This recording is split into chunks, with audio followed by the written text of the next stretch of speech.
Welcome to the course titled Evolution of the Earth and Life.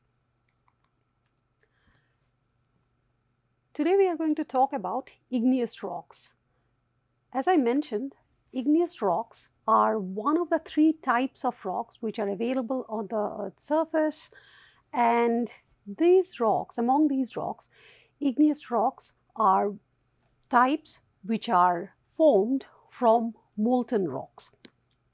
They can be transferred or metamorphosed and form metamorphic rocks. They can also be broken down and form other rocks such as sedimentary rocks. So, igneous rocks are one of the major sources for development of other types of rocks. We have to know a little bit about how these igneous rocks form, and we will also try to know something about how many different types of igneous rocks do we find. So, everything starts from magma.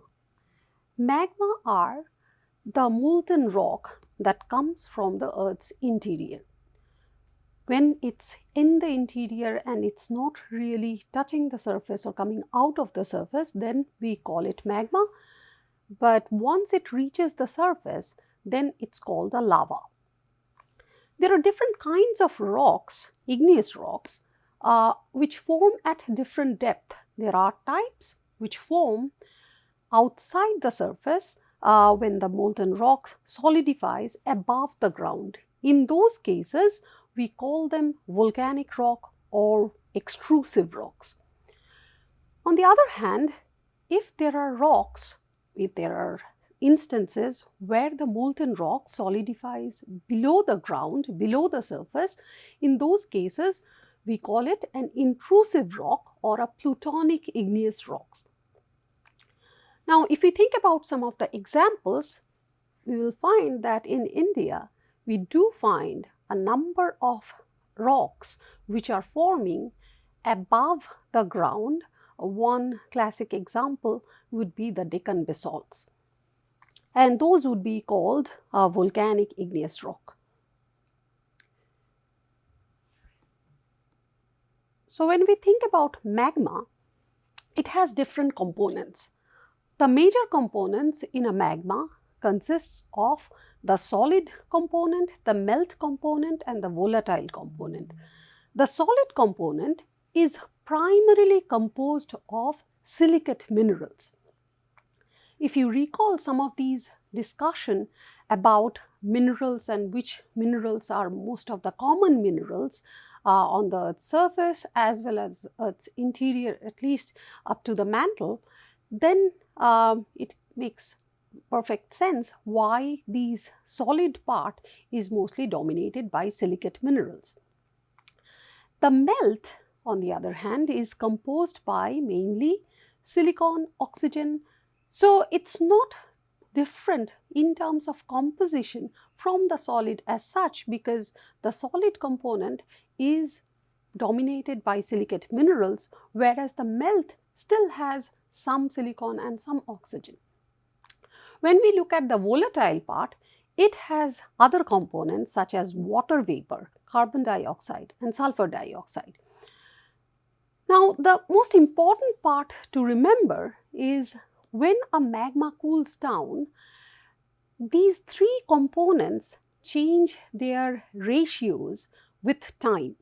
So, we do not see the increase in solid within a second. It actually increases gradually, and there are situations where you do find all these components coexisting together. And when the magma cools down, first the solids will crystallize, and because it crystallized, it's going to change their buoyancy and it's going to settle down from the magma. And as a result, the remaining magma changes its composition. This phenomena is often called a fractional crystallization. And because these crystals are settling down from the magma, from the original melt, as the magma cools down, its composition keeps on changing. and the amount of volatile also changes because some of the volatiles will escape given the required pressure and temperature. And because of all of these combination of factors, it impacts what kind of igneous rock is going to be formed. So there are two ways of looking at an igneous rock. One is how do they look like, and we call them the texture. The other aspect of igneous rock is what are they made of, what is the mineral composition. So using these two factors, one, what is the texture and what is the mineral composition, we can classify all kinds of igneous rocks. Question is, what controls the texture? So there are three major factors which control how an igneous rock is going to look like. The first one is the rate at which magma cools. The second one is the amount of silica, and finally the amount of dissolved gas. And they finally decide how a magma is going to behave and also what kind of rock is going to finally form in terms of the texture. So let us first focus on the rate of cooling of the magma. If it cools rapidly, then the crystals do not grow for very long time. As a result, we find very small crystals. On the other hand, if it cools very slowly, then the crystals grow over a very long time, resulting in large crystals. So we can think about it in terms of a small cartoon that as magma cools very slowly, after 5 hours, you will find these smaller crystals, and then after 20 hours, these crystals are going to grow larger and become much bigger.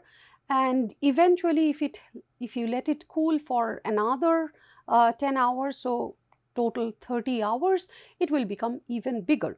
So that means we are talking about a situation where the temperature decrease is very slow over time.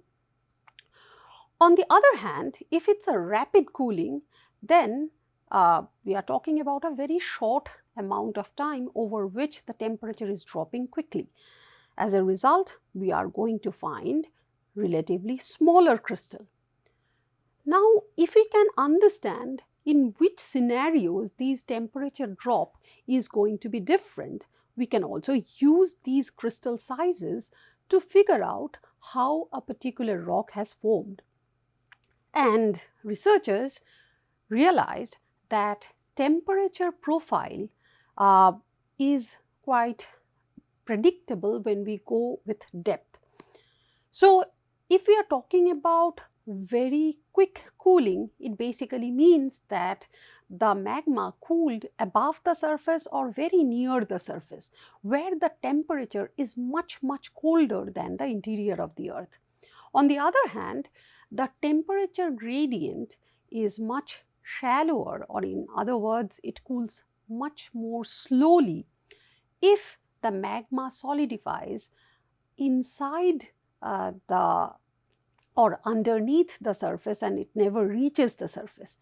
So what it means that you can expect a difference in crystal size when you are looking at rocks that forms inside versus outside the surface. And we just defined the volcanic rock versus plutonic rock based on that criteria.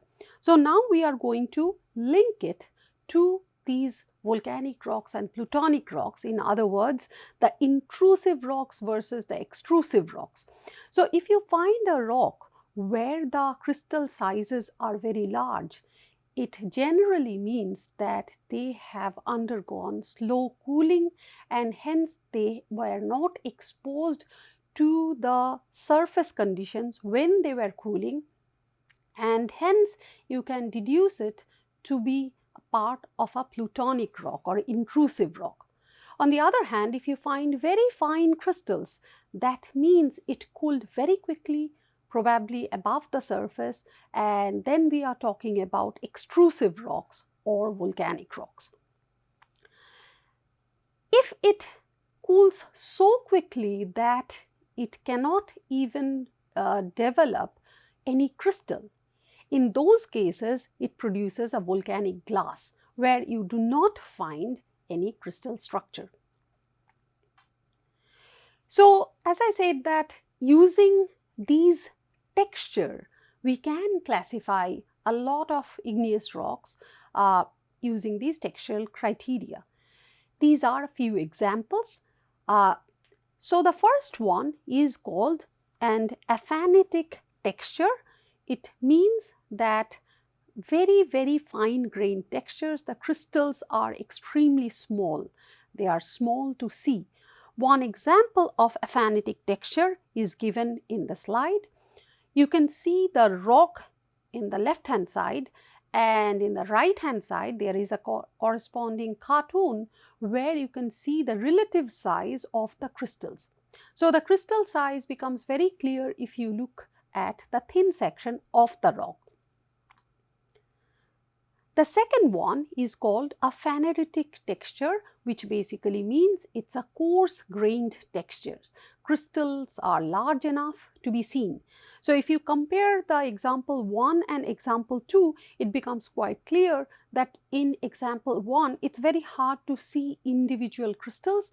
On the other hand, if we look at the example 2, we can see these relatively large crystals. The third one is a mixed pattern or porphyritic texture. In this case, we find a mix of both large as well as small crystal.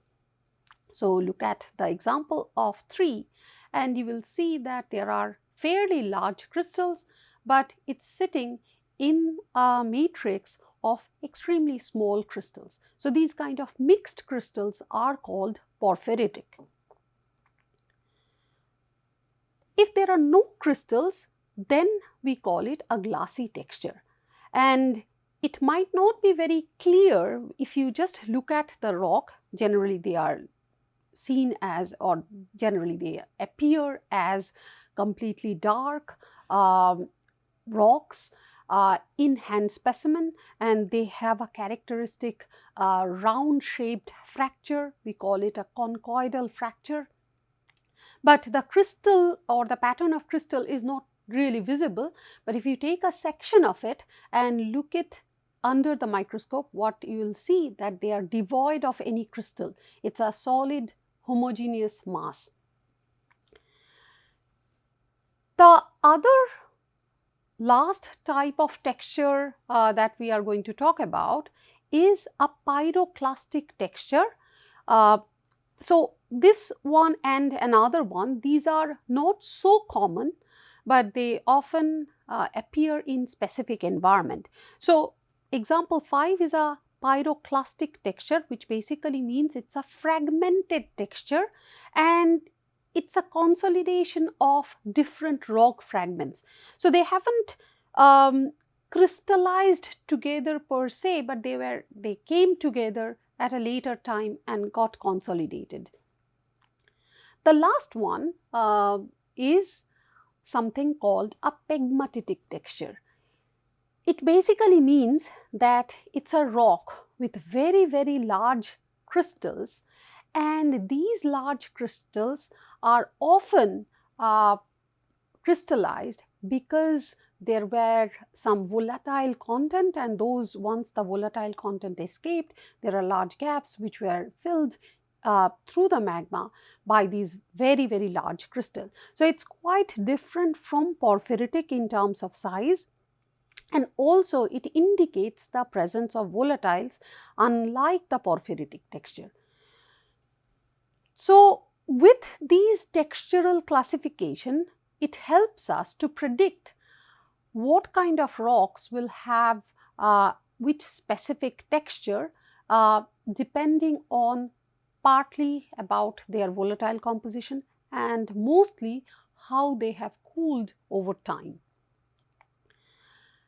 Another aspect of classification is the composition. Igneous composition or igneous rock composition is primarily made of silicate minerals. But these silicate minerals, depending on the silica tetrahedra arrangement, there can be other ions including aluminium, calcium, sodium, potassium, magnesium and iron. And the proportion of that basically changes depending on which kind of silicate tetrahedra this mineral is made up of. So, as magma cools, the elements combine to form two major types of silicates. The first one is called a dark silicate, and these dark silicates include the minerals which are primarily olivine, pyroxene, amphibole. They are darker in color, and if you look at their silica tetrahedral structure, they are primarily independent or a chain structure, double chain structure, things like that. And these dark silicates are generally high in magnesium and iron, and they are low in silica.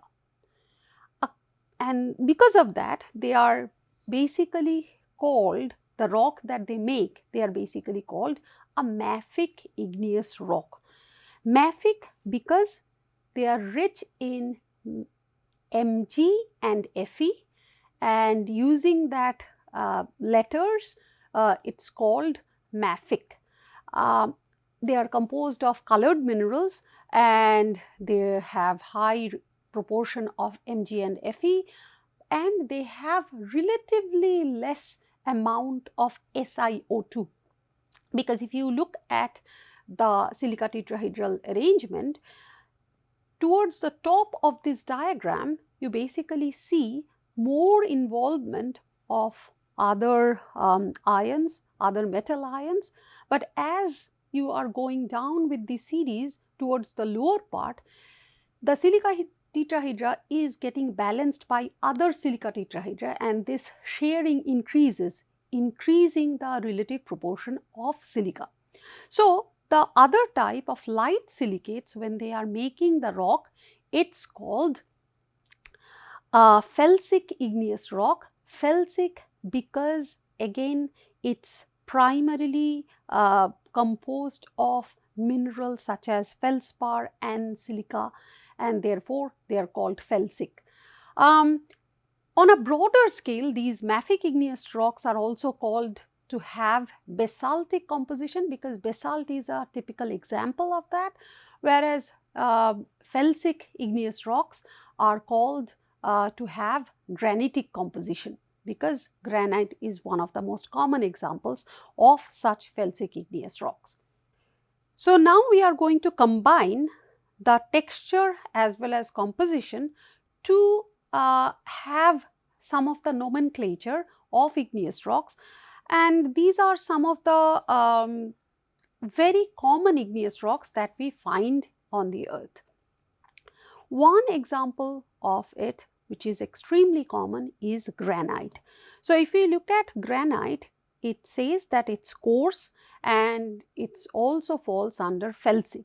So, it has to be something where you can see the crystals and the overall color would be light in nature. On the other hand, if we go towards the other extreme, we will find something like peridotite, which means it's extremely dark colored, it's ultramafic, but it can still have a texture which is coarse. Please remind yourself that these texture is telling you something about the cooling history. On the other hand, the composition is telling you about the parent magma from where they have crystallized. So, these are some of the examples of very common igneous rocks and their names. So, if we go from the first one, it's a pyroclastic rock where things have been bound together in a later process, and there is a big variation in the grain size. One of the example is a tuff, another one where there is lot of vesicles, or in other words, there are a lot of gaps or hollow spaces because of the volatile escape structure.